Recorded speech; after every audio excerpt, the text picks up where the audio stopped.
दिल्ली सहरिया से आवई एक फेरिया हो। दिल्ली सहरिया से आवई एक फेरिया अरली है आवई काली रंग सड़िया।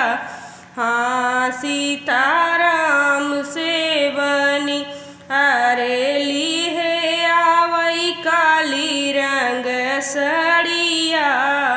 हाँ सीताराम से बनी अपनी महलिया से बोलई समधि के बहिनी हो।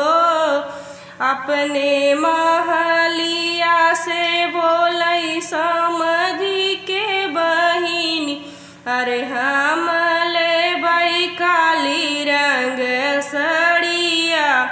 हाँ सीताराम से बनी अरे हम लेबई काली रंग सड़िया।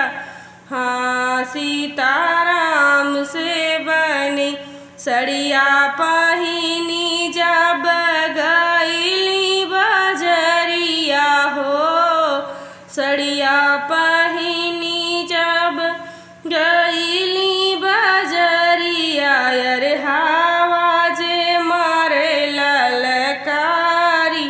हाँ सीताराम से बनी अरे हवा जे बहे ललकारी। हाँ सीताराम से बनी सड़िया तउन कर उड़ई काशी बनारस।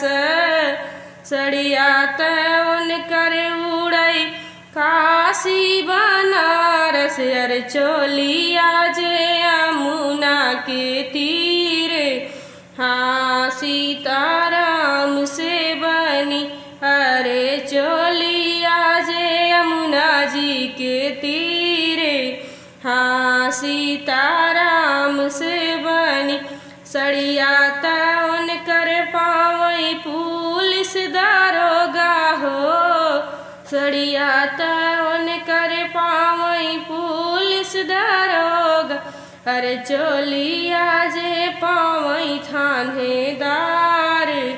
हाँ सीताराम से बनी अरे चोलिया जे पावई थानेदार। हाँ सीताराम से बनी दिल्ली सहरिया से आवई एक फेरिया हो।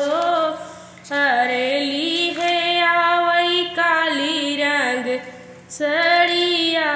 हाँ सीता